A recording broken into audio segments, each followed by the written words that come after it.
All right, good day, hi, and welcome. Okay, don't let your ADD get the best of you because I gotta get my water. Nice and warm down here. Don't see Marvin. I see all Marvin's cousins out there, but I don't see Marvin himself. I'm sure I heard him up there rumbling around up there last night. Not last night, but yesterday. Knocked my boot over. I knocked my boot over. Gotta say it properly. Boot. There's a boot. I'm would have boot that, and then I'm gonna put on my boot. You hear the distinguish in the difference there? Well, maybe you lesser educated people wouldn't be able to pick out that kind of linguistic brilliance, but anyway, well. Oh my god. Okay, so this would be covering day 4's or day 5 of the war, I guess. What are we at? Yeah, because I'm like one day behind on the analysis. A lot of stuff, okay, like with the F-15s, I'm going to talk about those again. Again, you're going to hear about 10 different stories before we might even get close to what actually happened.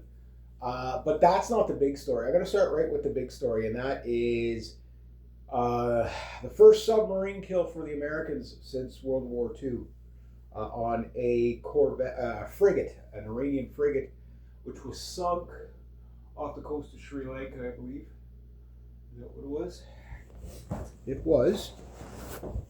Either Pakistan or...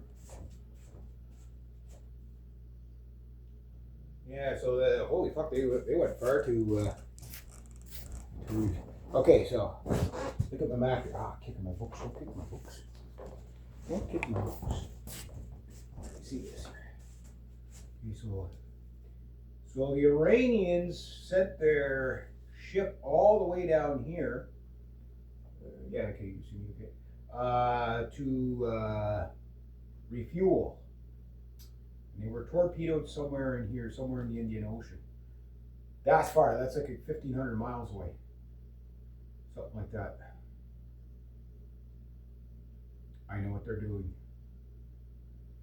Oh, you crazy bastards. I know why they're out that far. It's not because they can't refuel there. That's not the issue. That's part of the issue. Because basically the Americans are just mainly pounding the coast of Iran. And they are flying into the cities and stuff like that. But what I suspected they're doing, I think is very clear what they're doing. Yeah, we're going to see a lot of ships sunk. Obviously, whatever hunter-killer went after, was it Seawolf? Was it a Virginia class? Most likely a Virginia class. I doubt it'd be an aged. I think all the Los Angeles class subs are in mothballs. So the Americans have 68, 69 nuclear subs. The majority, well, I guess there's probably still, I know they have 14 Ohio class, which can be outfitted with cruise missiles, not just nukes, right? And they could fire like something like 150 or whatever Tomahawk missiles from an Ohio class sub. And the Virginia class sub could fire quite a bit too, but I forget what their arsenal is. But anyway, whatever it was, they released the footage of, and again, this is very similar to what you see in every war. You see that, like it started with the Syrian war, where the Syrian war was the first real televised war from the man on the street, where like Desert Storm was still CNN and Fox News and stuff like that, and Al Jazeera, mainstream media, coverage, war reporters. But now it's like anybody with a cell phone, right? So you're seeing a lot of stuff. Now in Israel, there's prison time if you they have a complete media blockout, right? But stuff is still getting out. The people in Lebanon are on the roofs just watching, like the barrages that Israel's taking. The guy who I was listening to the other night, they're like you're hitting all these other countries. Why aren't they hitting Israel? Trust me, they're fucking hitting Israel hard.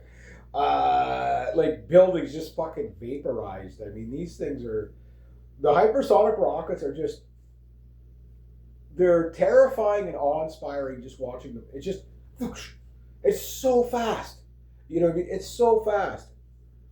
But we're going to talk about a lot of that stuff. So, yeah, the torpedo hit. Okay, guys, like, I didn't have nightmares last night, but man, I went to bed pretty uneasy just knowing what I'm looking at. Most people would look at it, oh yeah, fuck yeah. It's like, okay, that is what I'm talking about, is the damage from a Mark 48 torpedo.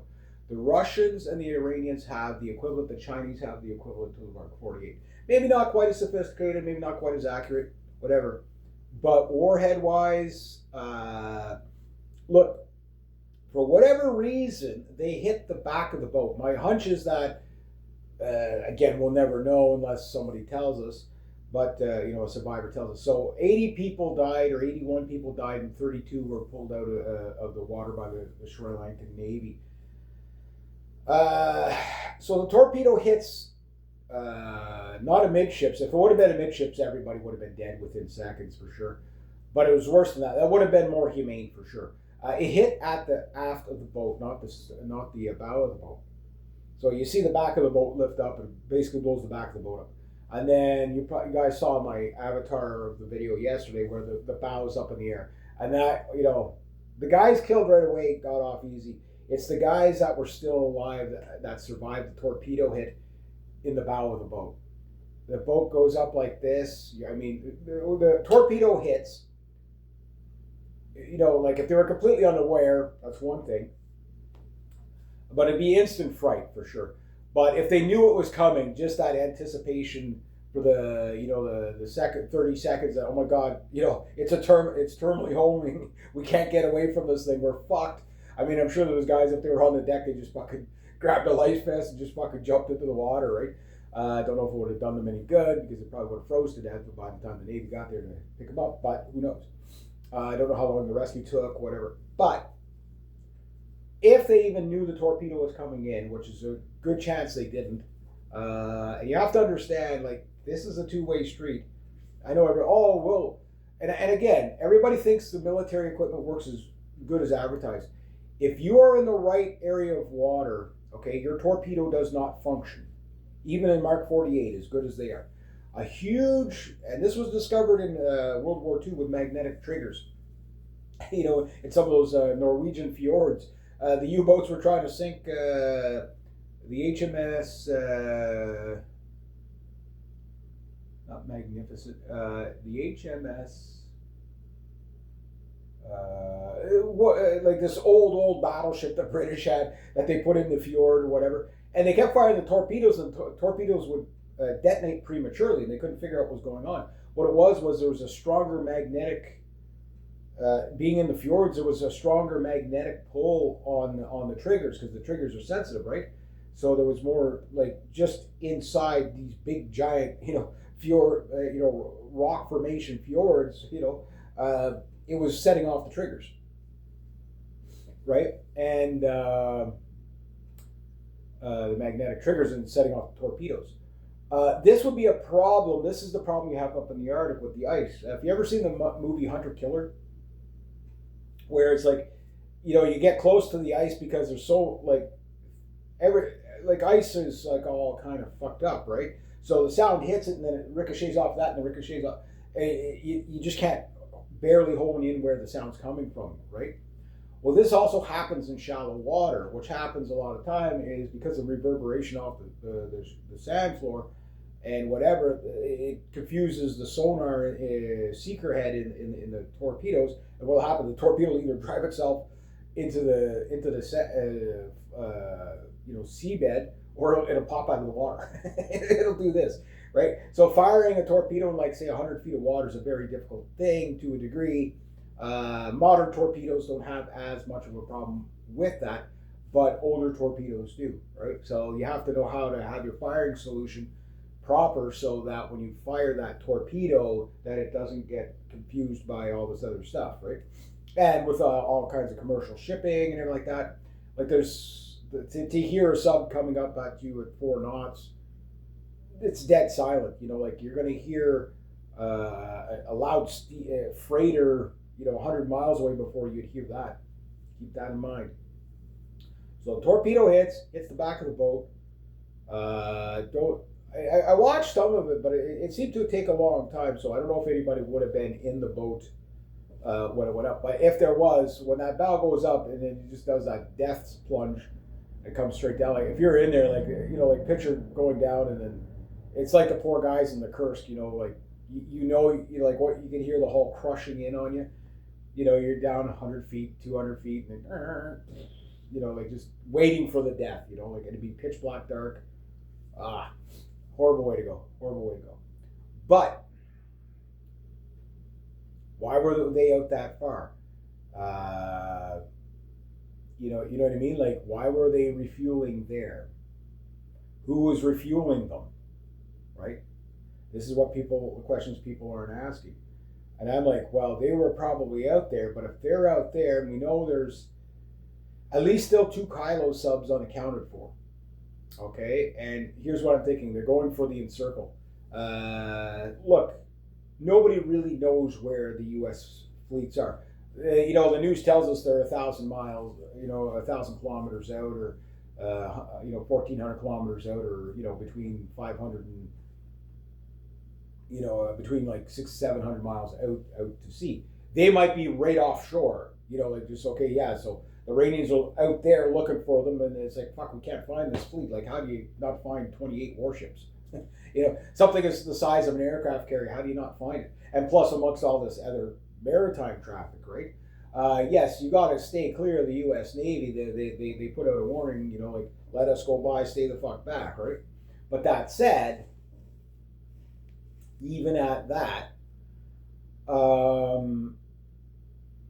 it doesn't really matter. Like, they're going to find you eventually. And when they do, my hunch is there's probably ghost freighters out there, obviously, to refuel the subs, right? Reloading the subs at sea is it's doable, but very, very, very difficult. Now, these Kylo subs have 18 torpedoes, okay?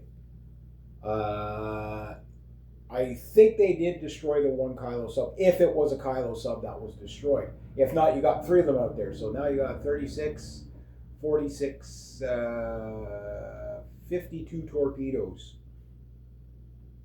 potential, right? So my hunch, they're going to hone in on the carrier groups, follow them, and then you're going to get like World War II style wolf packs. The carrier fleets, they're not good enough to defend against that. Those little Goddard subs that the Iranians have, they've surfaced beside U.S. warships many times completely undetected. So those little guys, they just sit on the seabed floor waiting. You know what I mean? Or putting sea mines out or whatever. I don't think those things are going to go out into the Arabian Gulf. They're not going to bother. They're not going to do that. They're not really meant for that. They're meant for shallow waters, right? Because they will be able to maneuver around, a large U.S. sub much easier, even though they only have two torpedoes. It's a really difficult spot to be, in that shallow water with a big sub like that. That's their best shots at ambushing an Ohio class, or very unlikely to be an Ohio class, but say like a Virginia class or Seawolf, or a Los Angeles class, whichever, if they're even still using the Los Angeles class, because there's not that many Virginia class subs. There's maybe like 20 or I think there's well under 30 of them anyway. That's a lot of subs. It's the best submarine ever built. Sure, bar none, technologically, but maybe, until we can compare it to the newer Russian stuff, but it doesn't mean those old Kylo subs are obsolete. Those things are dead quiet. Like, they're diesel electric. They're the newer, if you can believe it, the newer Iranian subs, they're domestic ones. They don't have a lot of torpedoes, but they have an API system, which makes them, again, deadly silent. They might not survive the attack, but they still might destroy an aircraft carrier. So if they get 4 torpedoes on an aircraft carrier, say goodbye to everybody. I think we're about to see the counter images. it's hard to say. Like it's hard to say. Like we really don't know if like Iran. You can't call them a paper tiger at this point. Massive thing also happened. Another historic first. NATO shot down a Iranian ballistic missile. It was the first time NATO's ever shot down a missile in self-defense. Right? Where was that missile going? Well, again, if you're going to call Iran a paper tiger, again, I told you these would be the most advanced people that the Americans have ever fought. There's been a great miscalculation of who they're fighting. Here's Iran, okay? Here's Turkey, okay? So basically, somewhere between here and here, about 1,000 miles away, NATO had to shoot down a ballistic missile going towards a U.S. base in Turkey. Now, Turkey's response is simple. No, they weren't attacking us. They were attacking the Americans. But what were they attacking? They were attacking, and this is very, very, very important. When you heard Hegseth talk about end times prophecy, that this was the big one, they're going to have Armageddon, and Jesus is coming back, so, be happy. Which is, that's getting so much fucking backlash from the military. It's so funny. Because people realize now they're just being sacrificed for nothing, right? But the thing is it's this. That missile was on trajectory to hit a nuclear facility. Meaning, where they store the B-61 missiles in Turkey, the warheads, particularly, the Iranians were going to hit that. Could you imagine that? But it's just the fact that, like I said, they can hit the UK. They can hit the UK, and when they do, it's going to be a fucking wake-up call to a lot of people, because a lot of people are going to say, hey, you started a war. I mean, they're grasping at straws to say why this war started. Look, this war started because of Israel, right? I'm pretty sure we can all agree on that. But it started because these people are fucking insane. They truly believe everything's like a Hollywood movie.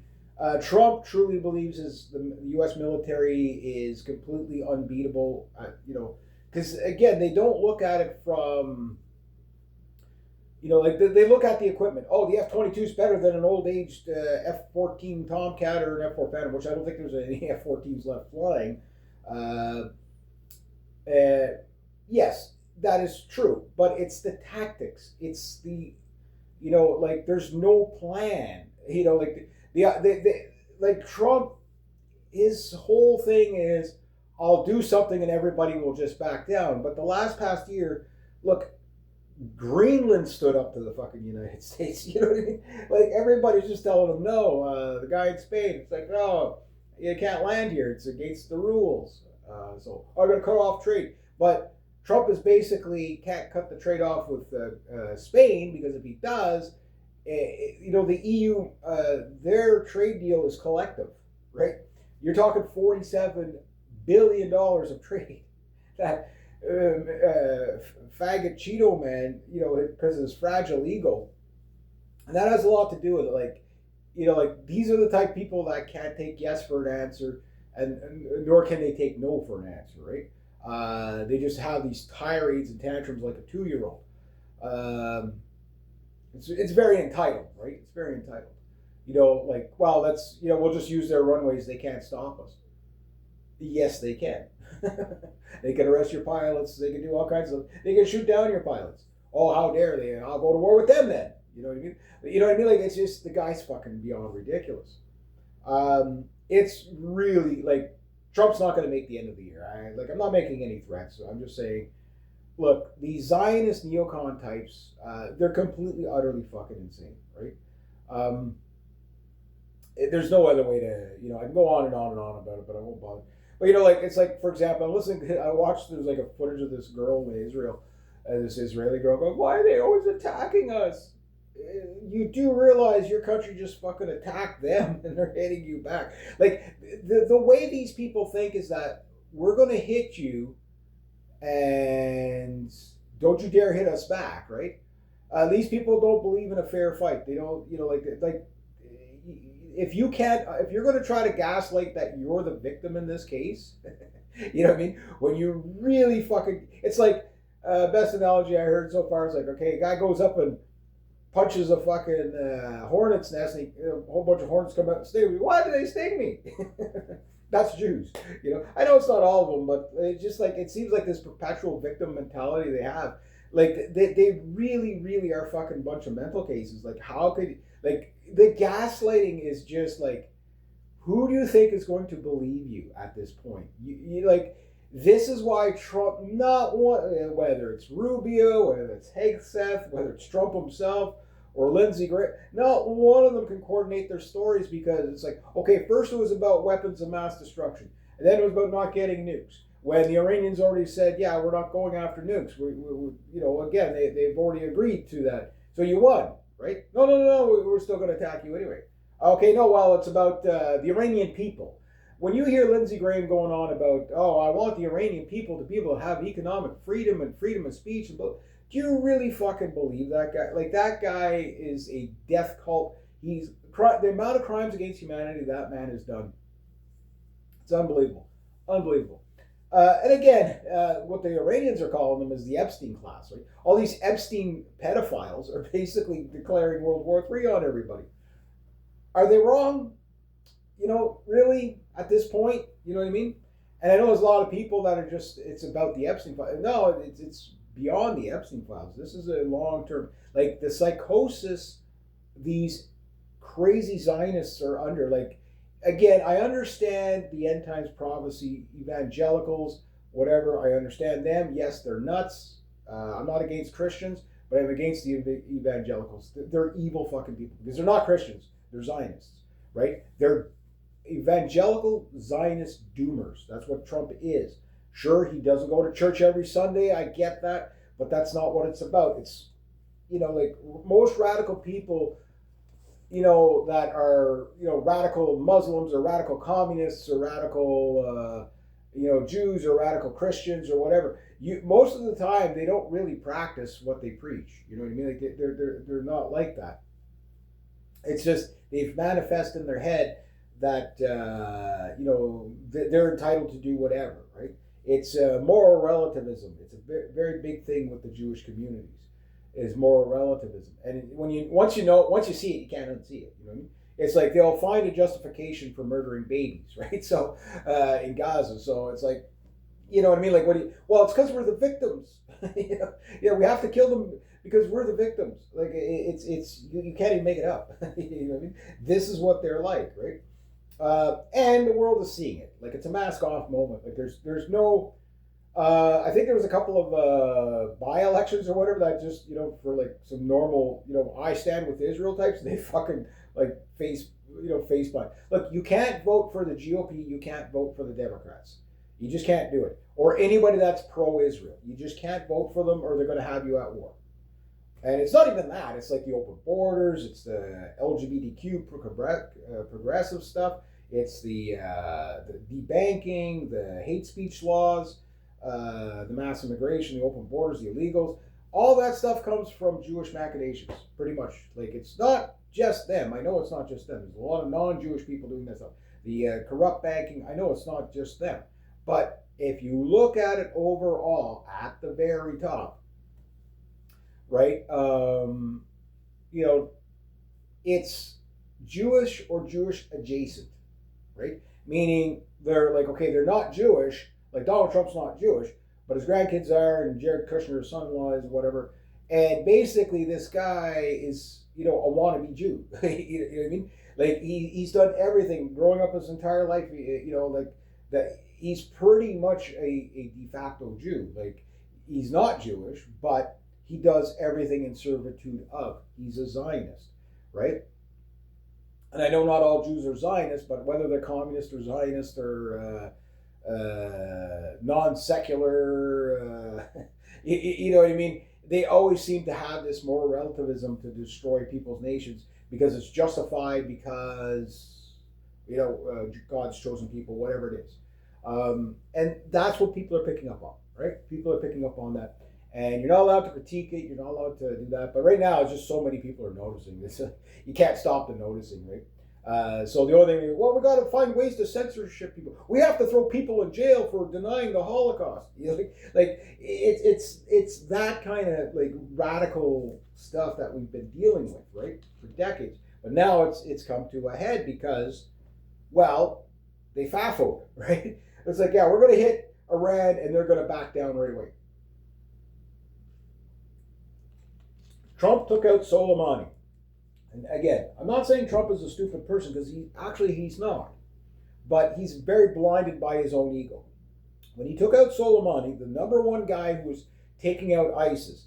Now, the thing is that when you hear that, Iran is, supporting terrorists and stuff like that. Okay, ISIS was supported by the United States and Israel predominantly, and other countries too.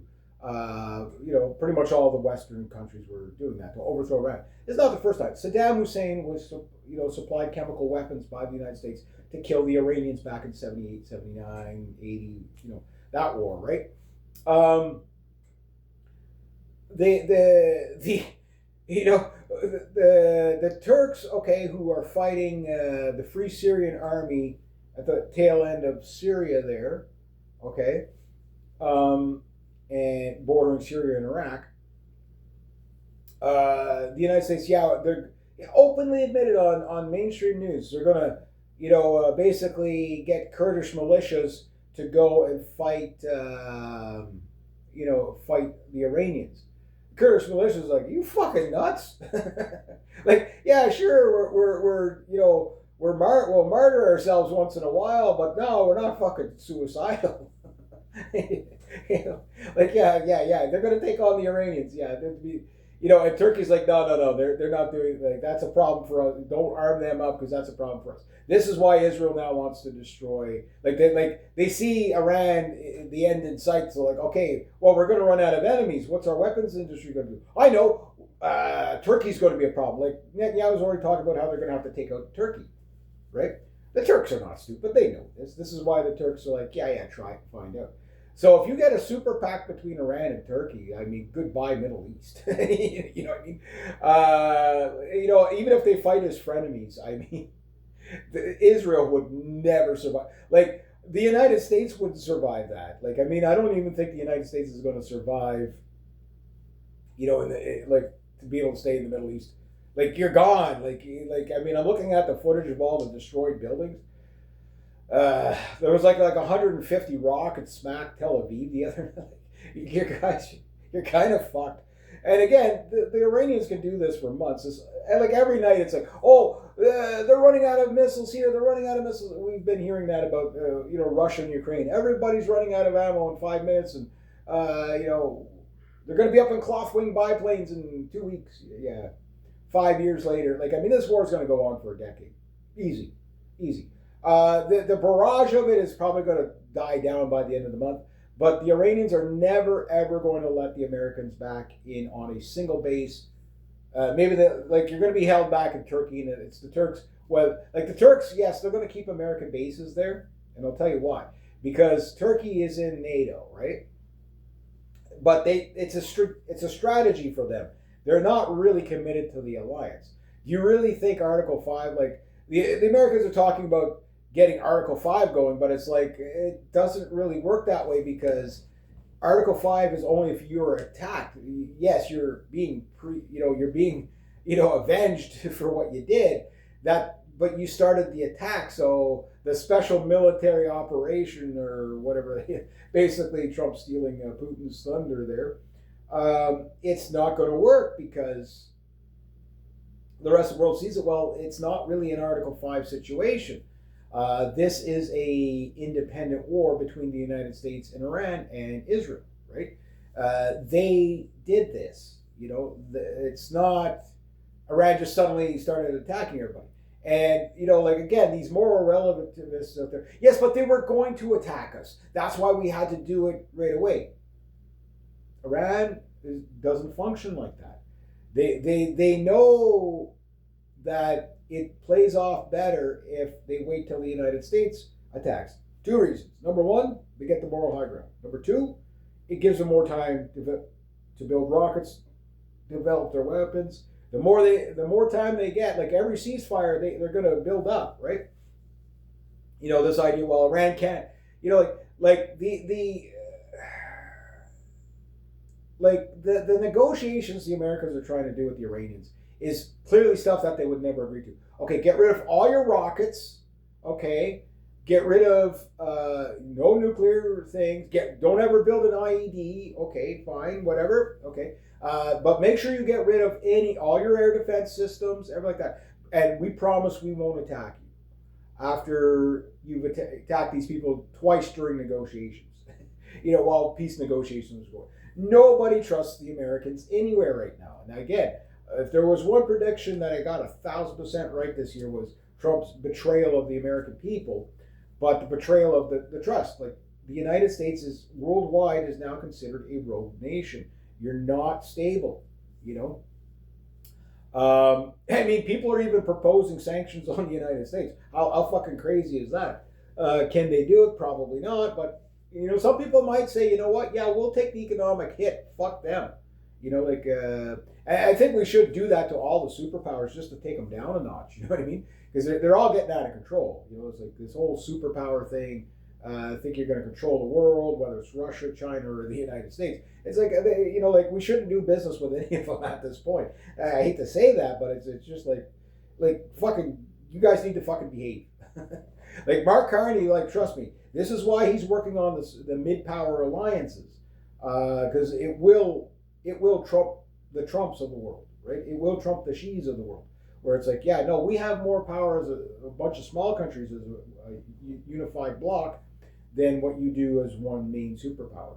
And if that balances out the craziness, I'm all for it. I'll take the good with the bad, right? But right now, no, the United States is a very unstable country right now. And it's about to destabilize it. When the weather gets warm, the amount of protesting and violence you're going to see in the States this summer is going to be astronomical. The sleeper cells on top of the Antifa, on top of, just rioting, protest everywhere. So anywhere you go, make sure you've got, make right with God and make sure you got, lots of, at least 2 years worth of food supply for you and your family. I know people are broke, whatever, but just understand it like this. Whatever is on the shelf right now, okay, is on sale, no matter how expensive it is. Doesn't matter what it is. Because when things become unobtainium, you just can't get it. You know what I mean? And this is why I've been, at this point, if you're not prepping, it's like, okay, I've been prepping for years. This year I'm going to make another push on it. Start with this, go out, buy 10 bags of rice. Sure, rice would suck to just have to eat plain rice for the next 2 years, but at least you get to live. You know what I mean? Get the basics. Well, I don't really like rice. Yeah, but if you you're going to like starving less. You know what I mean? Yeah, you're not going to be a picky eater, unless you're a diabetic or something like that with a very strict diet, and again, those people have it even worse. If you're a vegan, when the grocery stores are closed, you're not a vegan anymore. You'll be fucking eating squirrels and whatever, maybe not Marvin. I won't eat Marvin. See, like a guy like me, I can survive the apocalypse, not easily. I say most people would die by the age of 40 in a true apocalypse. I can hunt, fish, trap. I know how to do all that stuff. But like in the 1930s, okay, you got to think of the population size of 1930s Canada and the United States during the Great Depression. People were down to eating fucking little fucking chickadees and and squirrels because all the deer and whatever all got wiped out, right? The buffalo herds that have been coming back, those are going to disappear again. Cattle farmers are going to be shooting fucking starving people left, right, and center. Crazy. World markets are taking a massive fucking hammering.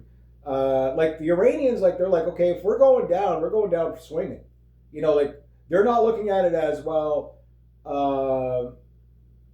it's just between us, Israel, and the United States. No, they're looking at it as a holy war against the West, right? They're like, no, we're going to fucking destroy the world economy while we're on our way out.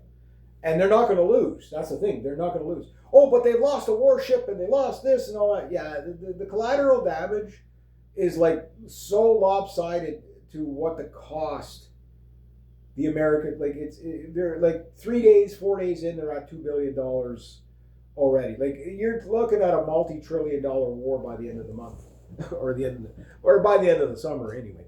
So you're looking at another $2 trillion of debt. And then that's not to mention all the, Trump trying to I just, fucked up world trade. Don't worry, we'll cover the losses of the freighters. The U.S. taxpayer, yeah. Not only are you going to pay higher fuel prices, and that's starting to hit everywhere, of course, but you are also going to have to pay for the losses of big corporations' ships. Now, mind you, guys, you can't even fucking make this up. The first warship that the first tanker that the Iranians let through the strait, okay, because they're selective letting people do trade, right? Their allies can do trade. If you're not an ally, you're going to sit there, and at some point, the Iranians are just going to go around sinking ships in the harbor, in the Persian Gulf, right? But the first ship was a Chinese ship full of oil, a tanker, right? And guess what the name of that ship was? The Iron Maiden. I'm like, Canadian Prepper was talking about last night. I'm like, that. He goes, the metalheads are gonna like this one, the Iron Maiden. I'm like, no fucking way. That's awesome. But the thing is that ship isn't ever going to come back. I don't know. I think that ship's going to be coming over here and getting loaded up for fuel here. Like if Carney's smart, he's going to go fucking, instead of flying around the world, go talk to all these native groups in Canada. And again, this is the problem with the left, right? Is he's kind of,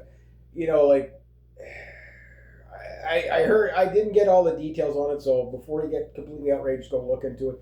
But something like $100 million to Indian students in India, because there's some big trade deal that we're doing there. Like, why are we committing to unless if it means $100 million and these people go back fucking home, it gets them out of the country, and then we can cut off the aid later on. But you know what I mean? Like, okay, yeah, outrage, I get it. I'm not for that. Carney's taking a bit of heat for he's had to backtrack on the Trump thing too. Saying I stand with the Israel and Israel's right to exist, and so we support our allies, but with great sorrow or great regret or whatever he said. Because it's like, no, that did not fucking go well over with his base. It didn't go well over with the conservative people, let alone the fucking liberal people, right? They're like, no, you do not fucking endorse the fucking Cheeto man. You know what I mean? No fucking way. Both sides of the aisle, both barrels, man. It's like, good, fuck him. I hate the guy. I hate all our politicians. I hate them all. They're all. At least Carney's not trying to get us all killed, but still, I think what he was doing was just like, okay, I'll just kind of, straddle the fence, keep the Jews happy, because if I say anything against it, they'll be at me, and there's a lot of Jewish donors. He is a banker, right? So a lot of Jewish donors, that'll make trouble for the Liberal Party, so they don't want to do that. But they don't want to piss off the base, right? So, and they don't want a Trump tirade, So the guy's in an impossible situation. Like that day, the day after the Americans and the Israelis attacked, Mark Carney probably grew up and goes, fuck. What am I going to say during the first conference? It's going to go bad. How do I keep the damage from getting... Good morning, people. Don't hate me. That's all you had to say. That's all you had to say, dude. You're fucked no matter what you say. You endorse it, you're fucked. You don't endorse it, you're fucked. Right? But at least if you didn't endorse it, you would be morally high ground. At least you would have that.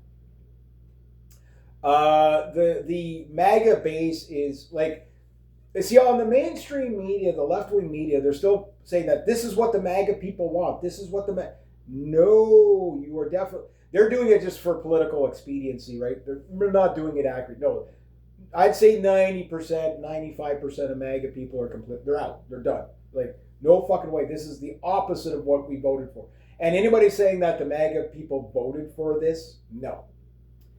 They did not. They voted for no more wars. Well documented of Trump saying going on about how much of a disaster all these forever wars were. Again, time and time he campaigned on that, campaigned on that, campaigned on that.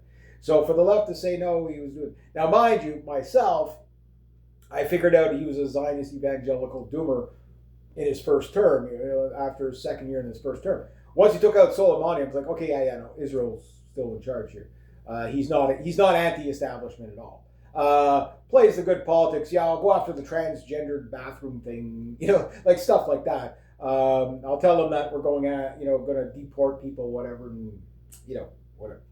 But anyway, yeah, you're already a couple of $1 billion in debt, billions of dollars in damage. Like these forward radar, like you have to understand, like the radar that was taken out. Okay. It was not just for Iran. It was for, like if Russia was to launch nuclear weapons, that 5,000 kilometer range that radar station had, okay, and that thing's not going to get rebuilt. The Iranians are going to that thing is going to be a fucking radiological site for, like, you know what I mean?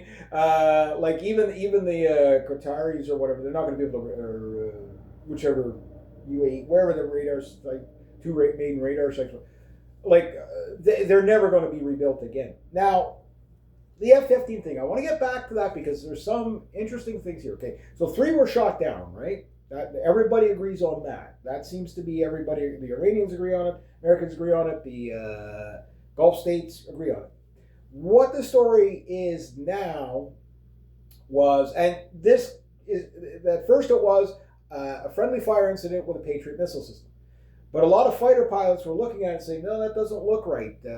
Because the Patriot missile, there's a big plume of smoke behind that thing pretty much pretty much the whole way up, right? Because of the booster stage just to get the thing up to altitude. It's what it seems to be is a F-18, a UAE or a Qatari or a Saudi, whichever one it was flying around basically trying to shoot down drones. And then the other thing they said is that when the F-15 pilots came back, they didn't turn on their IFFs, identify friend or foe, right? And if you look at the profile of an F-15 at a distance, it looks like the same profile as a MiG-29. So this pilot probably saw it off in the distance with the IFFs off, saying, "Oh, those got to be Iranian MiG-29s because that's what the Iranians are flying." So apparently, he may have fired a variant of an AIM-9. I mean, there's like the AIM-9 has been around for like 50 years, right? 40 years, 50 years, whatever. Since the 1980s, I think. Late 70s, early 80s, whatever. And he shot down 1 or 2. Now, last night or the night before, the Israelis have changed their strategies. You remember me talking about like using the tankers and stuff like that versus drop tanks? Well, the Americans are still using drop tanks from the aircraft carriers so that they can actually bring a lot of weapons to bear payload wise, right? But then they have to use the tankers, okay? Well, the Israelis are not using tankers with their F-35s, believe it or not. What they're doing is they made some stealthy fuel tanks. Now, because the F-35 weapons bay is internal, they can carry up to 6 heavy weapons or maybe a little bit more of lighter weapons, right? But 6 weapons for sure, which leaves the wings completely bare, right? So they can attach hard points to the wings if they want, but then they lose stealth, right? So what they did is they put these stealthy fuel tanks, which probably makes them a little less stealthy, but still stealthy enough. And they basically are reported to have the first air-to-air kill for an F-35 over Tehran or someplace like that, which they shot down. I think it was like an L-39 or something like that. Some sort of like a trainer fighter jet, whatever. So everybody's like, yeah, there we go. But on the same day, another jet got shot down over Tehran as well, or near it, or whatever city that was. And that was an F-15. So the Iranians said that, like they said, we shot, when the 3 F-15s were shot down, they said, well, we shot down 1 at least. I'm inclined to believe that. Again, I keep hearing this. Oh, six. This is the third time I've heard it. Take out of that symbol. Oh, 6 U.S. soldiers dead. Another 6 U.S. soldiers dead. Another 6 U.S. soldiers dead. Guys, there's probably thousands of guys killed by now. We're never going to hear the numbers from the mainstream media.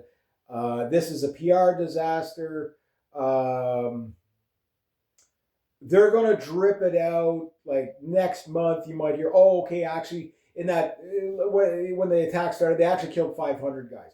So when the Iranians say we killed between 200 and 500, and the Americans said it's only six people dead, I'd say take the average. Take the average. Add it all up. Take the average. Like I'm sure there's about 1,000 to 2,000 probably Iranians killed because the Americans are striking into the cities right now. And if you're striking a building in the middle of a city with a JDAM or the ATACMS or whatever they're using, and the Americans are going to be switching their strategy to loitering munitions. So they're going from the standoff, like your ATACMS or whatever, because they believe they destroyed all the radar systems. But I don't think they did. I think what's happened is because a lot of the air defense systems that have been destroyed, I think probably half of them are decoys. It does seem like the Ukraine did it. Look, the Iranians have been planning to defend themselves in this war for like 47 years, right? But they took it serious in 2010 after General Wesley Clark came out in 2009 saying that they were the last guys on the list. They were going to take out Israel was going to take out 7 countries in 5 years on behalf of Israel, and nobody knows why, right? Well, Greater Israel Project. It's like Americans have manifest destiny where they think they own the world, and the Israelis they believe that they own the Middle East because of biblical stuff from 4,000 years ago. God gave us a land claim deed. Like that's literally. I think it's in Revelations 15 or Exodus 15. I can't remember where in the Bible it is. I know I just read it recently, so good time to be reading the Bible right now. It helps you to see a lot of what's going on. If you read the Scofield Bible, just understand it was revised by Jews, and that's where there's so much emphasis on the chosen people. I haven't read that one yet, but I know enough about it. I'm reading the Catholic Bible from I think it's from the 1960s or 70s. So that's before a lot of political correct revisions. So I got the New Testament and the Old Testament in there. So you're gonna read different things, is what I'm telling you. And there's a lot of stuff that's been taken out of the newer versions, right? Anything that goes against Israel whatsoever. Hence why you get Catholic ladies getting fired. Yeah. That girl, she's making the rounds there now. If you didn't see it, when she's going off on all these Zionists about chosen people are not biblical and stuff like that, and Anyway, it was good on her. Yeah. But the point is that if the air defense systems, other people like doing analysis on it. There's a guy, he's a Chinese guy. Now listen to him a bit because he comes across as this he's PLA. There's no doubt about that. He's just too informed, you know what I mean, to be just a regular Juan, you know what I mean? Yeah. It's like, this guy, he's a spy. He's a fucking spy. I know he's a spy. He just knows too much. Maybe not. But again, I mean, look, some people say that about me, that I'm intelligent and stuff like that. No, I'm intelligent. Like again, there's nothing I'm telling you that isn't openly admitted. That's why you can't debunk what I'm saying. It's because it's openly admitted. But my grandfather's rules plays on here, and again, I'll tell you guys this every video. Believe nothing of what you hear and only half of what you see. Because like Look at how much the story has changed on these F-15s. But I want to get back to the air defense system. So the other guy, what he was critiquing is kind of like, okay, yeah, there's, like the main air defense, like the big, like stationary stuff. Yeah, that's going to get hit right away. I think the real stuff, like we know some of the Iranian air defense missiles have a 250 mile or 400 kilometer range, right? Which means they could shoot down stuff over Saudi Arabia if it's near the coast. Like they basically shoot, they got coverage here, right? They got coverage here. And the Iranians don't seem to have the capability, or maybe they have the capability, but just don't bother with it because it would burn up. Maybe they don't have the missile stocks to do this.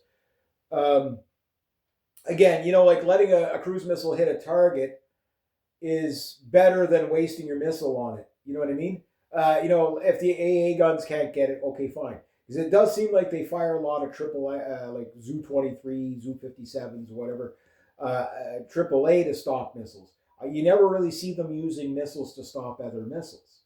Now, maybe they would do that for nukes or whatever, but I think those things are reserved for high-value targets, such as air tankers, B-2 bombers, B-1 Lancers, B-52s, F-22, F-35. Yeah, you start knocking those out of the sky. You know what I mean? P-8 Poseidon. Because you'll notice that the Iranians, anytime there's like they really, really go after the global hawks, right? Like the QR4 or whatever, the Q4 Hawk, whatever. Like those things, as soon as those are, they shoot those down right away because they know what those things are. Like the Americans have like 30,000 like Predator and Reaper drones, or 20,000 or whatever. It's a lot, right? And these drones, they do tend to get shot down. So it's a matter of time before you shoot them down. Now, the thing is that the high-tech missile stocks on all sides, whether it's the Americans, the Israelis, or the Iranians, I do think those are limited supply, maybe a few thousand. Some estimate there's like PAC-3 missiles, there's only like 5,000, which, if you're firing 2 missiles per, you're going to burn those up in a month or something like that. Okay, I'd say there's probably about 50,000. They say 10,000 is 50,000. There's probably always add 10 to 15% extra, right? So you have 1 million artillery shells, they probably have maybe 1.5 million, right? We're not privy to the actual stockpiles. So when the Americans are going to run out of missiles in a week. Well, we're almost a week in. They haven't ran out. But I do believe they're going to run out of the high-tech stuff quicker. That's why they're using the low-tech stuff early on. But there's a catch-22 with that. The PAC-3 missiles are not as good as the PAC-6 missiles, right? And you might lose, like they've already lost 2 extremely valuable radar systems. $1.2 billion system and a $500 million system, which now depletes early warning radar, in the region. They still got lots of radar left, but now the second THAAD missile system is now down, which depletes more radar. This is why you're seeing, like when the Iranians are not firing the same amount of volleys. They're doing different tactics each night. It's like, one night it's just volleys coming in, and when they come in, you see them bang, bang, bang, bang, bang. It just completely levels Israel, right? And then it's like, okay, now it's like one rocket here, one rocket there, a drone here, a drone. It's all over the place. And that sporadic one is the one, even though they're firing less stuff, it's the one that's more successful because instead of just firing a whole bunch and seeing what gets through, what it does is it burns up the response, right? The Iron Dome and stuff like that. I think the Iron Dome was almost depleted again. You know what I mean? So again, this is the third plea that the Trump administration has made to the Iranians to come back to the table. The Iranians are still saying, "Fuck no! Here's get out of the region, stop bombing Palestine, drop the sanctions. Give us what we want, or there's no bother talking." At this point, they're not going to be reasonable anymore. You know what I mean? Sure, I'm no fan of the Iranian regime. I don't think anybody is. But like, it's the same thing with the Maduro thing. Like, it's just like, can you not just leave well enough alone? Like, why go looking for the trouble, right? And the Trump administration is in big trouble, because I'm sure these losses on these bases, like when you look at these buildings, I mean, I watched one missile hit a building last night. It takes half the building away. Like, these are big, like 20-story buildings. Just bang, half, like anybody halfway up the building is dead. You know what I mean? Like, it's just the people just buried in the rubble. You know what I mean? It's kind of like the poor bastards on the ship getting torpedoed. Like, you know, if you're lucky, you're killed right away. If not, you die. You know, getting crushed to death and drowning. 400 feet under the waves. You know what I mean? Well, it's the same thing with these poor people in the buildings. And again, there's a lot of civilians there, and these civilians wouldn't be dead if it wasn't for the Americans and the Israelis, right? So the thing is when that rocket comes in and it just fucking blasts you out of your fucking bedroom window, only to have 20,000 pounds of rubble on top of you. You know what I mean? Like, you get to live there for a week, pinned under fucking rubble. What a horrible way to go, you know? It's a horrible way to go. Now, a lot of people say, yeah, but the Iranians are killing women and children the same way. Because they're holding everybody to account. They're saying, yeah, it's total war. Like, it's not this. Look, strike one was basically Trump taking out Soleimani. And they took out Soleimani because he was the number one guy fighting ISIS, right? Which ISIS was Israel's and the United States' proxy group to overthrow Assad. I think that's well documented. You can call me all kinds of names if you want, but go, who do you think the Free Syrian Army was? Who do you think the leader of Syria right now is? He was a guy that was fighting along with ISIS. The SDF, the Kurds that they're trying to arm to get to go and fight the Iranians, which again, they're just like, no. I mean, maybe some of them will be crazy enough to try it, but no. What would happen there, what I think is like, between the Iraqis, between the Iranians and the Turks, they'd say, okay, let's coordinate and we'll just kill them all. Like the Turks, they've been fighting with them since 2010, I think. Well, whenever the SDF, Syrian Defense Force, backed by the United States, came in, right? So there's that. But the thing is that with all this going on, right, there's really, like the world economy is getting hammered. This is going to be blamed on Trump. Now, it's not one guy. It's his entire administration and all the banksters and your Lutnicks and all these Goldman Sachs guys like him. It doesn't matter what happens in the market. These people make money. Like, look, all these weapons that got destroyed, the Iranians hit a massive U.S. weapons depot. I think it was in Iraq. Again, the weapons industries are, like Raytheon just going, woohoo, cha-ching. Yeah, we're going to make money. We don't care who dies. We're going to make money, right? So, the Iranians, let's get back to the air defense. So I think the red meat thing is what the Iranians are doing, is get the United States to think that they've got complete air superiority and then just start whacking them out of the sky. Because most of the air defense systems that the Iranians have are on wheels. You can hide these things everywhere. Canadian Prepper was talking about this last night. Like, for example, the Iranians, like they've made fake entrances to stuff that's getting bombed. That helicopter that got bombed, it's like, it looked like it was just basically a prop. Some of these old like 60s radar systems, like I haven't seen them to take out anything. They've taken out a couple of actual rocket launchers, and those are probably more valuable. The two most valuable vehicle that they have is the rocket launchers, right? And the drone launchers. Those are the two most valuable vehicles, even more than the air defense systems. It's just because the offensive weapons that the Iranians have, well, we know they reach as far as Cyprus and Turkey. You know what I mean? So how much further can they go? Do they have like if we see it, like, could you imagine like 1,000 rockets coming into New York City or Washington or whatever? You know what I mean? Like it would be a very, like very bizarre thing.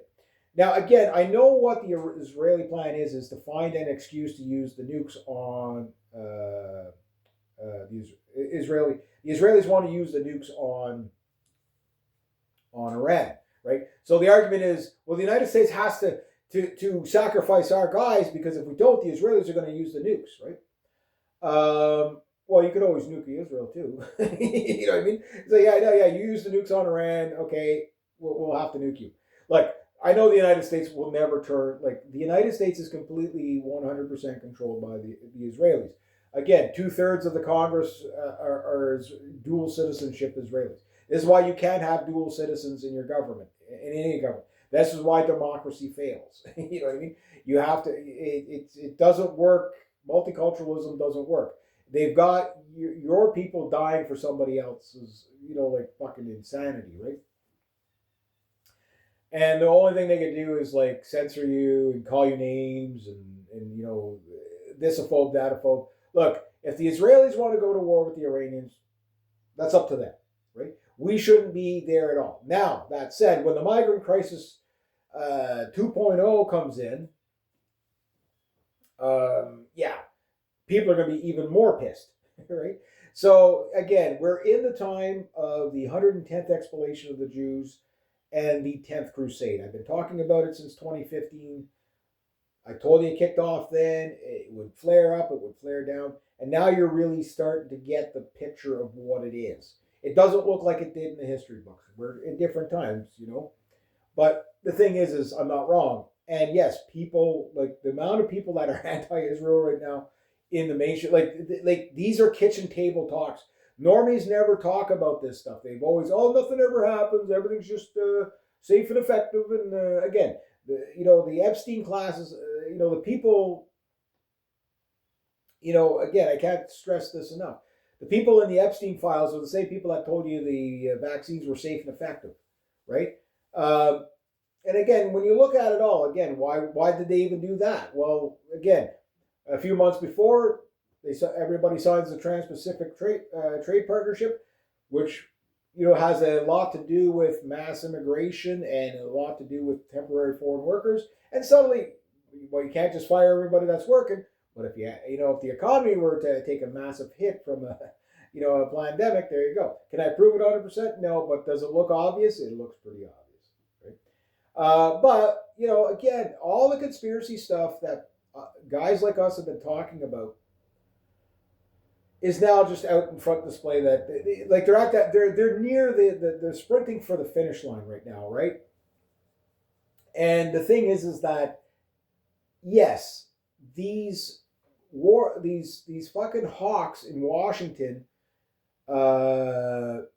they truly believe, the end times prophecy stuff, right? Most of them, and the rest are just because they're just such fucking retarded Zionists. They'll again the Sun Tzu's Art of War. Like madmen will destroy their own nation to rule over the ashes. This is what's going on right now.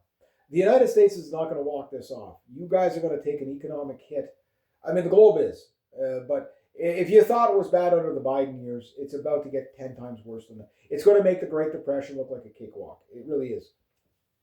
This is what Trump, and they want to do that. Like they just want to kill everybody. Look, Ladder Milan loves starving people. Like the communists love starving people to death. Well, the capitalist globalist loves to have people die in wars. It's just they're all death cults. Been talking about it for years. But now, people are starting to catch on. Welcome to the party. But it's we are in the 11th hour, man. It's like 10 seconds to midnight here. You know what I mean? So the other thing, and this is very, very crucial too, is that the air defense systems are used sparingly. But the F-15, the vulnerable F-15, they'll lose 4 of those in 1 week. It shows you how these aircraft are not impervious when they're up against something competent, right? Or comparable.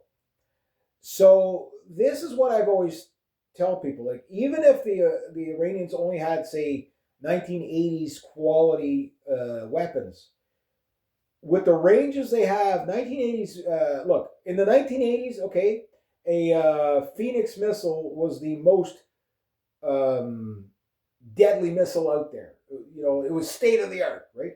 The what you call it? The what the hell do they call it? The Maverick missiles. Like these air to ground missiles. You fired them off the A6 Intruders, the F-14s, the F-4 Phantoms. Yeah, those Maverick missiles. They're the best air to ground missile ever, right? And they weren't. But were they good enough? Yes, you could hit targets with them. You know what I mean? And the list goes on. So the thing is like, everybody thinks you have to have state of the art. That as soon as something new comes out, the old stuff is completely obsolete and it's no good at all. When that's not how it works. It's not how it works at all. A 1960s cruise missile is still deadly. You know what I mean? And the newer stuff might function better, but at the end of the day, when they go boom, if they're on target, when they go boom, a World War II 500-pounder that lands in the middle of your bedroom, living room, you're dead. You know what I mean? World War I artillery, if that lands on your head, you're dead. You know what I mean? The 6-pounder was still plenty lethal.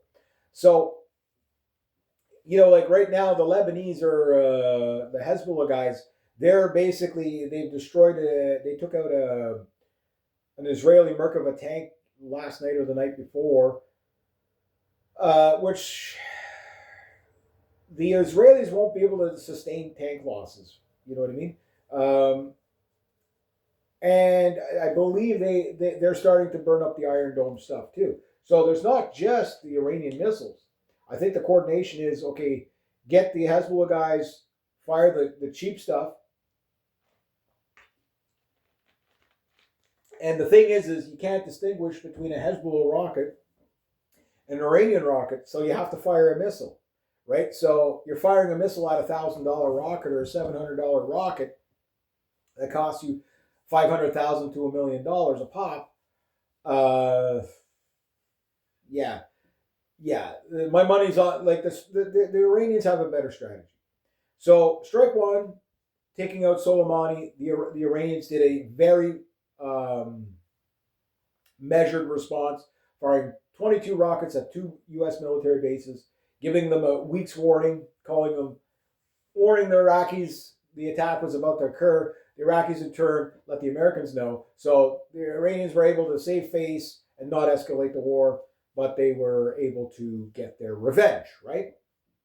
Soleimani was replaced again, like the way the command structure of the Iranians makes sense. Like, it's just like, okay, you take out this guy. There's always another Ayatollah in waiting. And again, Ayatollah Khomeini was the guy that was against the nuclear weapons.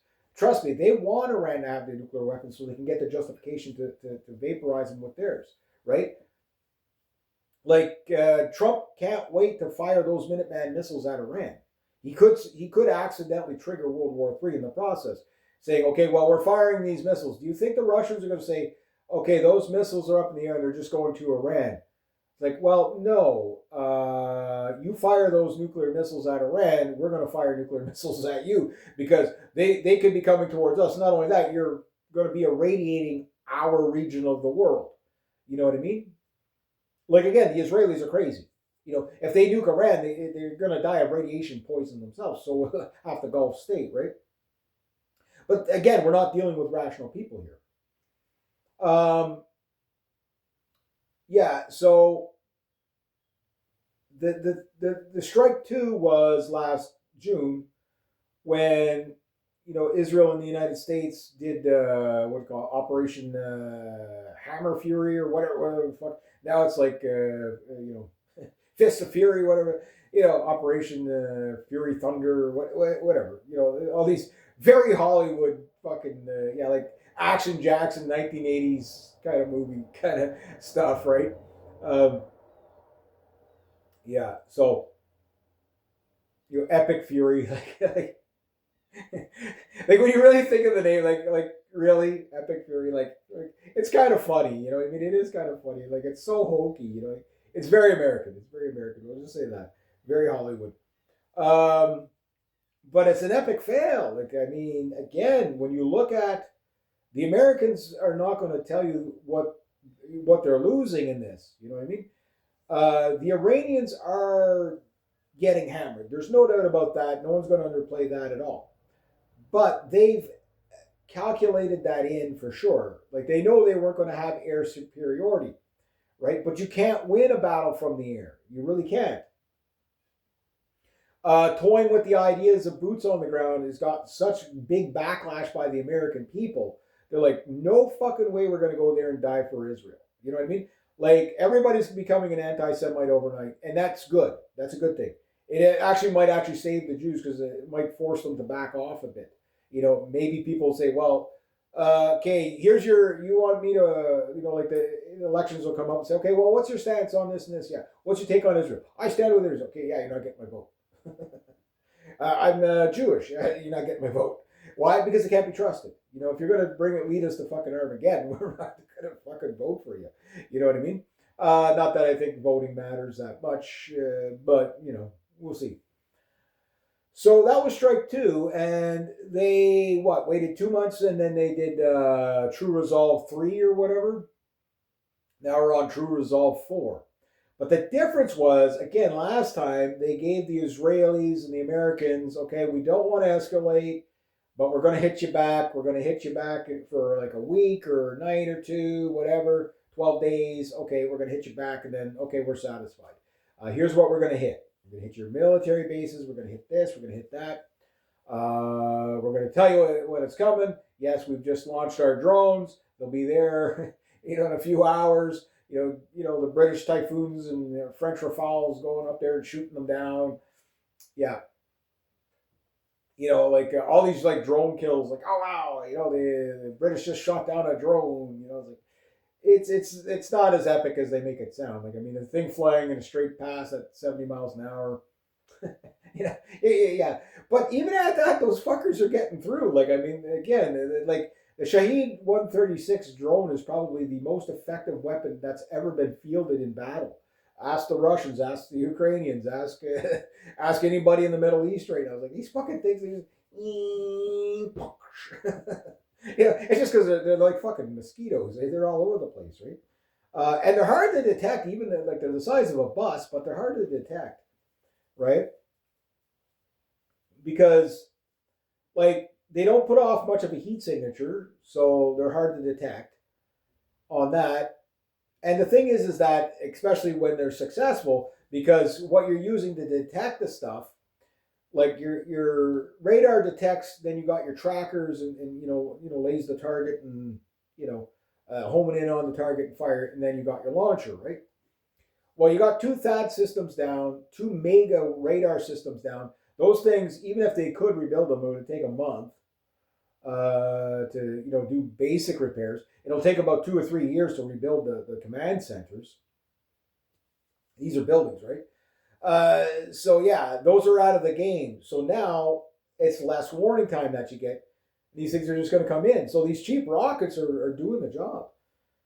So Trump said, and everybody, again, Trump has like a memory of a fucking gnat. Like it basically, again, he's a psychopath. So it makes, of course, like contradictory is not, doesn't matter. Like, you're always the one in the wrong. The way these people look at it is that we're going to do these things to you, and if you don't like it, you're the one in the wrong. Yeah, they're psychopaths. They're psychopaths, right? And anyway, the Trump was like, yeah, what they spent like $800 million or whatever, dropping like 7 bombs on Iran. We completely obliterated their nuclear program. That was it. That's all. It's done. Game over, right?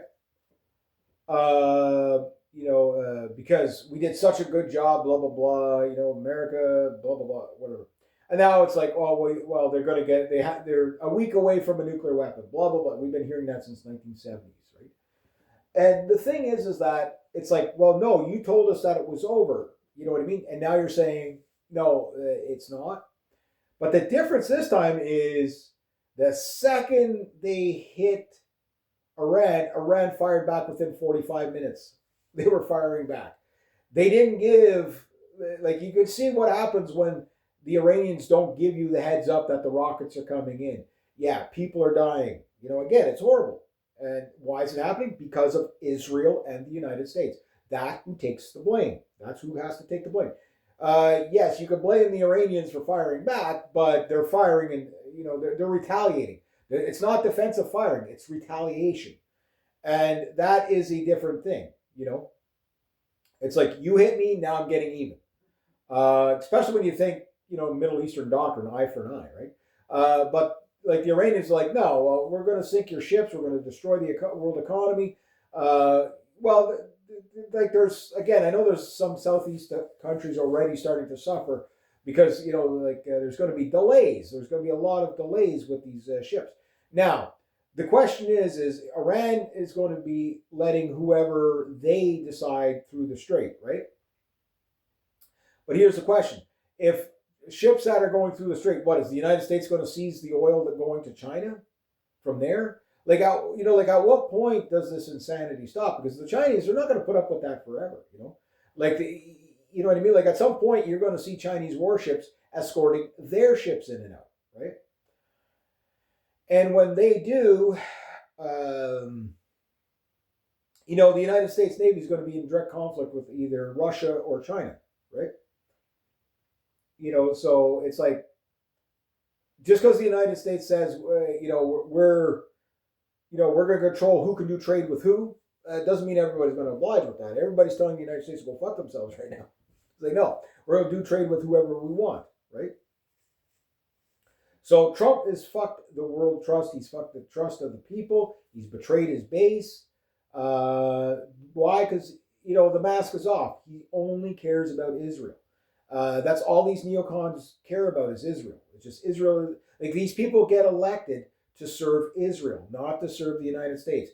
The second you get those people out, it's not going to make everything better overnight, but at least you would have an actual, even if they were democratic, you know, whether they were on the left or right, if they were, you know, if they were true conservatives, true liberals, that would be half your battle, right? They would, but the big one would be that they would be America first liberals, America first conservatives, right? They wouldn't be concerned about foreign aid to Israel. You know, Israel getting billions and billions of dollars, and then you got to go to war for them. Like, again, but they're our number one ally. Let's talk about this number one ally. Name one good thing Israel has done for another country at all? Like, name one good thing. It doesn't exist, right? So, yeah. Look, the UK, they're flip-flopping left, right, and center. Starmer doesn't know what to do. He wants to get in on this war. The people are completely against it, rightfully so. The British people are like, you know, like, you're putting our guys in harm's way. They want to send warships, and then they find out when you spend all your money, and it's the same problem we have up here in Canada. When you spend the past fucking decade spending all your money on pronouns, you know what I mean? Suddenly, oh, geez, what do you mean our military? Like, all our destroyers are like sitting at dock waiting for parts. You know, what do you mean all our subs are dry docked? You know what I mean? Like, yeah, we could send one Type 45 destroyer. Well, what happened to those brand new fucking Type 26s? Oh, they're down due to maintenance. What about the Queen Elizabeth? Oh, down due to maintenance, right? And again, that's what happens when you neglect your military, right?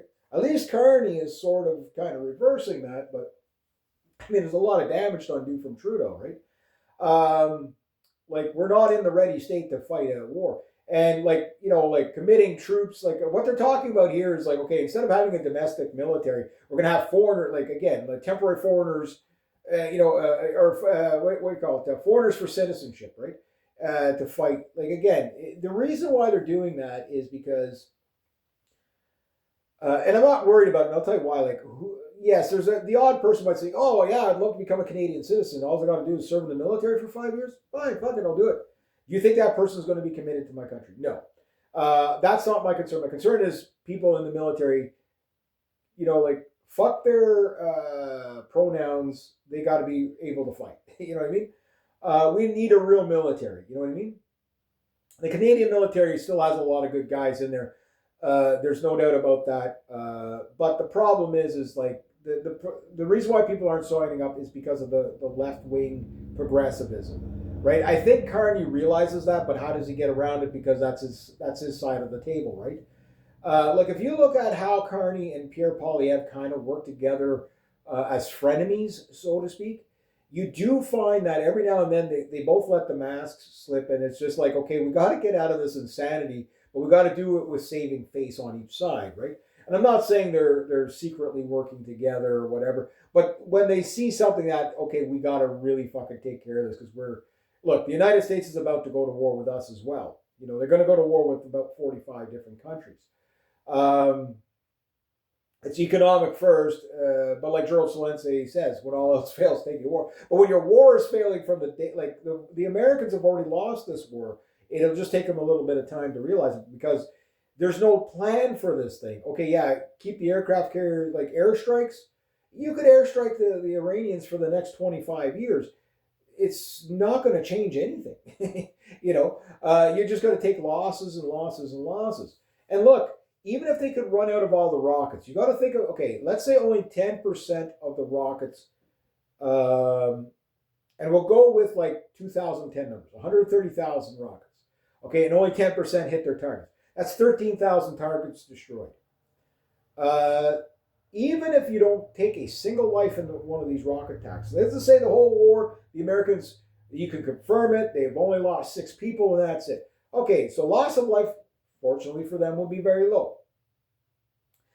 But just think of the economic losses 5 days into this war. It's a global crashing, like the stock market collapsed by a trillion, like or billion, I don't know, whatever number. It's just, you know, like stock markets around the world, which stock markets shouldn't exist anyway. It's usury at its finest. You know, you can't trade what you don't have. You can't. Futures contracts are, yeah, they shouldn't be allowed to do that. But what I'm saying is that no, the losses are much higher than what the Americans are letting on. Look, if you're killing all these civilians, okay, in the rocket attacks, there's thousands of civilians, but the targets are predominantly military. Okay, so we're to believe that when they're attacking a military target, dead on, that only the civilians get killed around it, like that no military guys are getting killed. Guys, these hotels that we're housing, again, this brilliant tactic that will just take all the military guys off the bases, and we'll just put them in the motels, and the Iranians will never find out about it. I'm pretty sure the guy in the lobby is like, yeah, I'm sick that day. Yeah, okay. Yeah, bang. Goes back home. Yeah, they're all in floor number 2. You know, like, you know what I mean? Like it's it would be so easy to kill the U.S. military there, especially when they're off the base. You know what I mean? So how many people died in these like motel strikes? Like they're probably still digging bodies out of the rubble. We don't know yet. You know. But they're not going to tell you till next month, the month after, whatever. Oh yeah, it was 5,000 people on the first day, kind of thing. We don't know.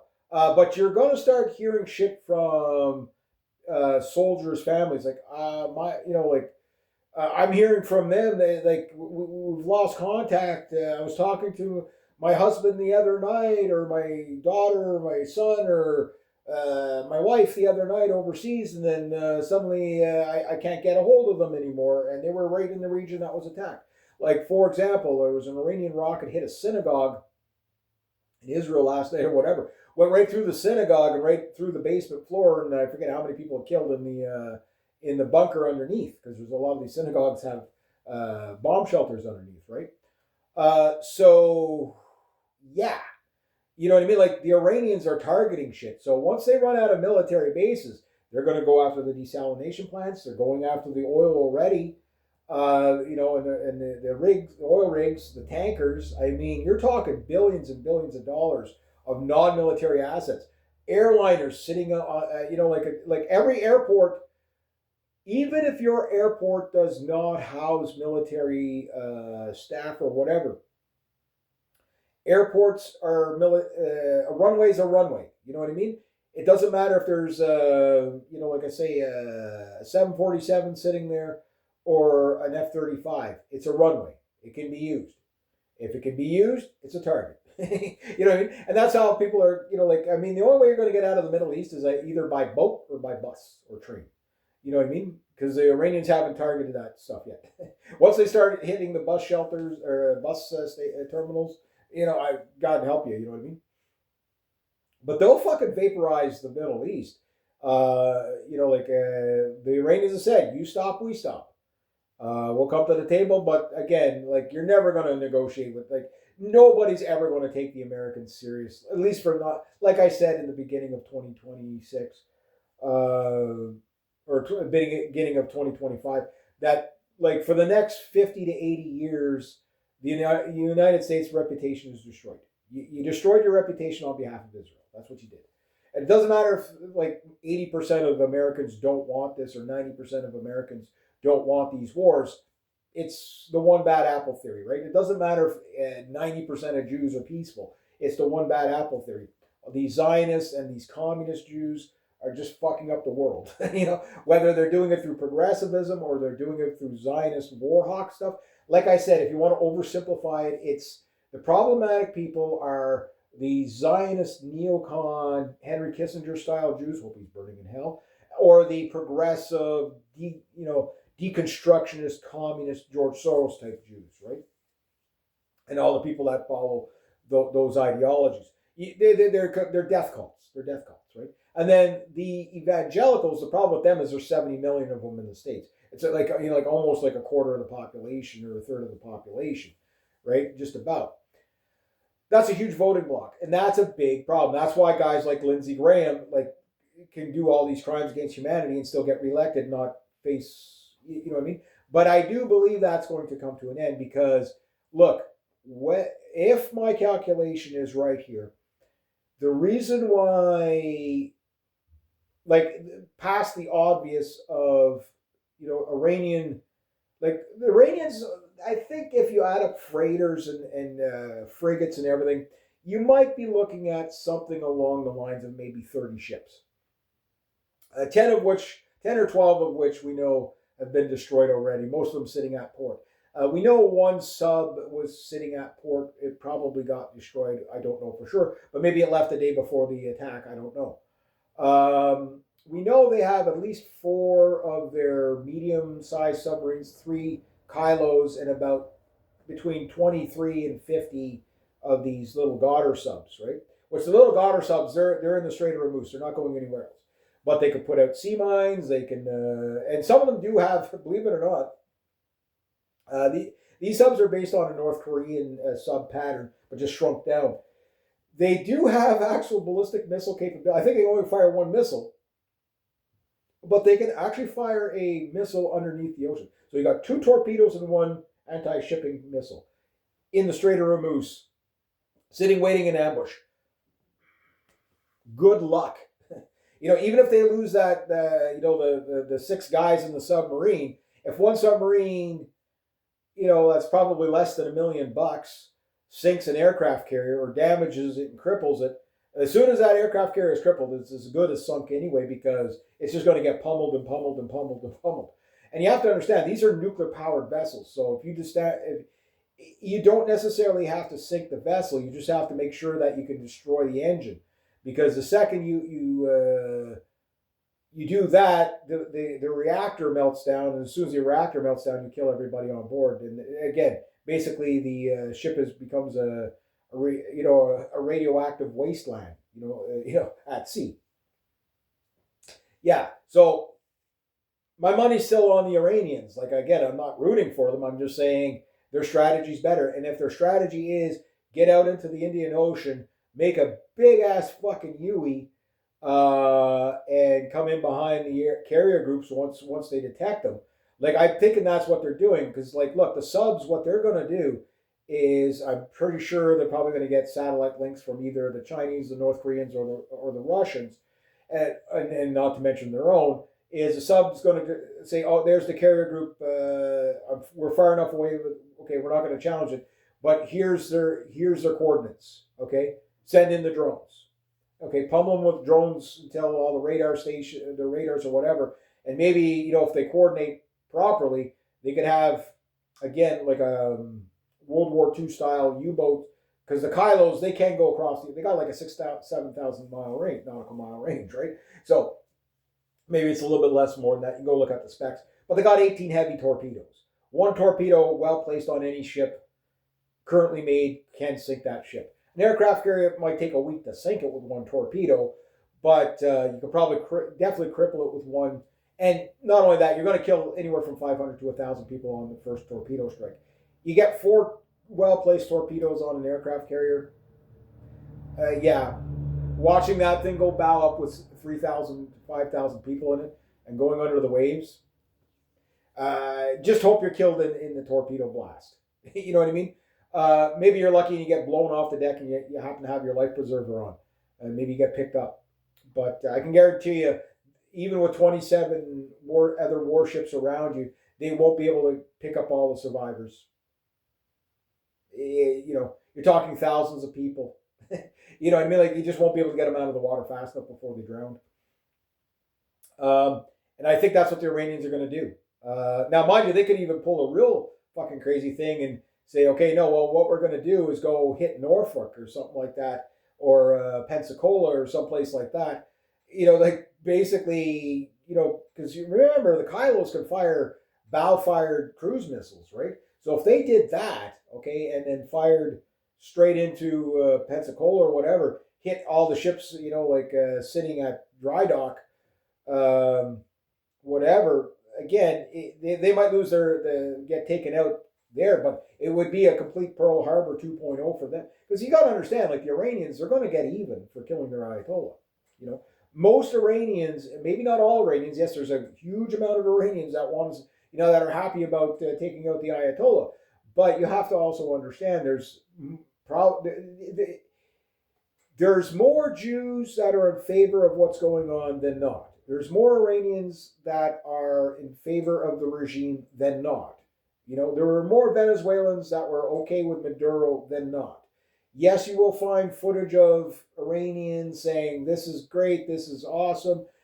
Yes, there's propaganda on both sides, but at the end of the day, no, it's really, it doesn't work like that. It's, the Venezuelans dancing around and stuff like that. The footage that was actually real, the crowds were much larger for the people that were pissed about the Maduro raid in Venezuela than the people that were happy about it. The rest was all soccer stuff, right? Soccer celebrations.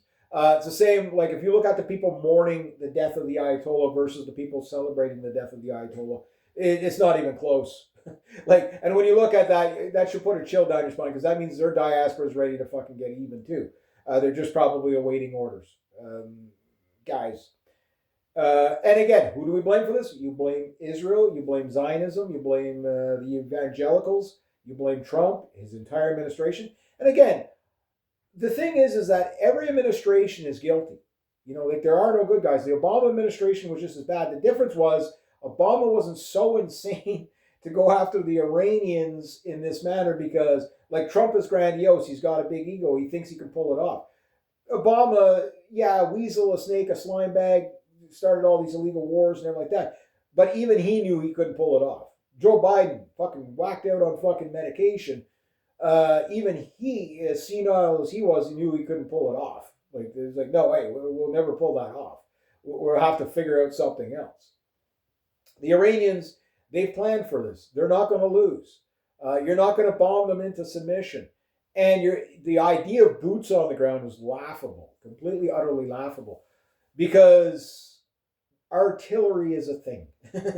You know what I mean? Like, look, the Ukrainians are hiding in tree lines and trenches, and it might take a week for the Russians to find them, but when they do, the drones just fucking clean these guys up. You know what I mean? And the same thing for the Russians, right? You just can't move in the Ukraine easily. Now, go somewhere where there's hardly any trees and it's just open desert. It's mountainous ridges, and there's so many places to hide the air defense systems and rockets and whatever. Again, they're all over the country, right? Whether it's a rocket or it's an artillery gun, by the time you find it, you lost 10 guys. You know what I mean? It's just the United States military is not powerful enough to take out Iran. Even if you nuke them, I don't think it would make a difference. You kill a lot of people, but you wouldn't win the war. At that point, again, you're going to see sabotage take place here. But again, the Iranians might not even have to go that far. Why? Because the economic damage is going to do half the sabotage they want anyway. You know what I mean? Like, people are about to starve to death and lose all their savings and whatever. Don't worry, the uber rich are going to make money. The weapons industry is going to make money, but everybody else is going to be fucked, right?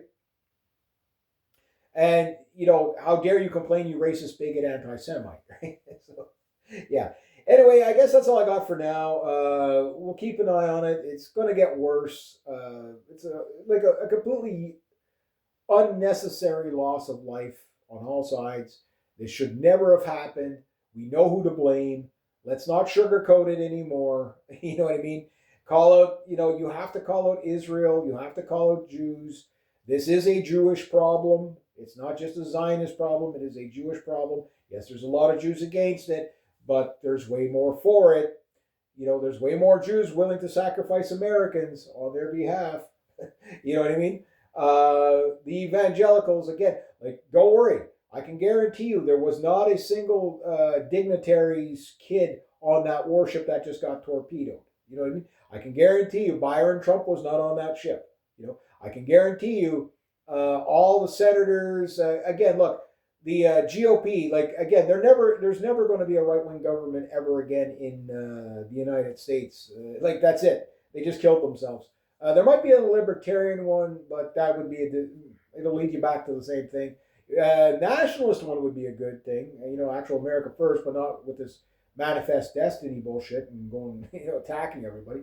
But, they're going to lose the midterms. Definitely, at this point, there's just no way walking. There's no way to save it at this point. Even if Trump said, "Okay, that's it, the war's over. I'm just going to go do what I got elected to do," it still wouldn't work. People are going to say, "Well, it'd be better than Kamala Harris getting it." No, the conservatives are just not going to vote in the next election because there's nobody to vote for, or they're going to vote independent or something, or just stay home. We saw it with Mitt Romney and Obama. It didn't matter who you voted for anyway. They both had the same policy. You know what I mean? Now you know. You know what I mean? Now you know it's a uni party, right? But it's just they've so the Iranians are going scorched earth, right? They're going scorched earth. I do believe they are going to take out a carrier group. It's just, when are they going to do it? Where are those subs? I get the whole, they want to be out of the war zone. They were in international waters refueling, but when you're at war, it doesn't matter where you are. And if they didn't have this strategy, if there was one warship out there, there's more. You know what I mean? I think what they're doing is going to encircle, hone in on wherever the actual carrier groups are. Because look, they'll say they're this far off ashore. They might not be. They might be way in there, just to kind of, throw everybody off game. Even if something as big as a carrier group is not that easy to find, even with modern radar. Modern radar is only as good as what hones in on it. But I'm sure at some point that it will be tracked. If it's not found by Russian radar, it'll be found by Chinese radar and satellites. Same with the subs. The Chinese, they can track subs from outer space. So, they find it through the wake. They just don't know which sub it is. But they'll say, yeah, there's a sub there. The Iranians probably are using that as well. Are getting information from that as well. But we'll see. My hunch is that for the Iranians to be successful, they're going to take their time with it. It's the only one that they wouldn't be able to do, well, if they pulled it off, it'd be amazing. But it'll be, military analysts would be studying it for fucking centuries. But the Mediterranean, that's about the only place where I think the aircraft carriers are actually kind of safe, because there's only one way in and one way out, and obviously the United States is going to be monitoring what comes into the Mediterranean, right? That said, as far as putting U.S. warships to escort tankers in and out of the Strait of Hormuz, that's going to be a disaster for America for sure. Because that one you're going to actually see video footage of. You know what I mean? It's like, here's an Olyburk or a Tongaroga class getting, or the, maybe they'll send in the Zimwald or something like that because, they'll never detect it. Yeah, but we can see it. We can see it from shore. Look, they don't even have to use anti-shipping missiles off the Strait of Hormuz. Artillery can get it. Like fire like 100 rounds of artillery just for fire for effect, just to damage radars and tracking systems, blind the warships, and then send in your drones or whatever's cheap. Guys, it's crazy. It's crazy. And again, this blood sacrifice stuff. There's an esoteric to this for sure. We'll see what happens, but again, keep your head on a swivel. People are very angry. Stockpile, but go about your life. Just be smart about it. That's all I'm saying. Anyway, there we go.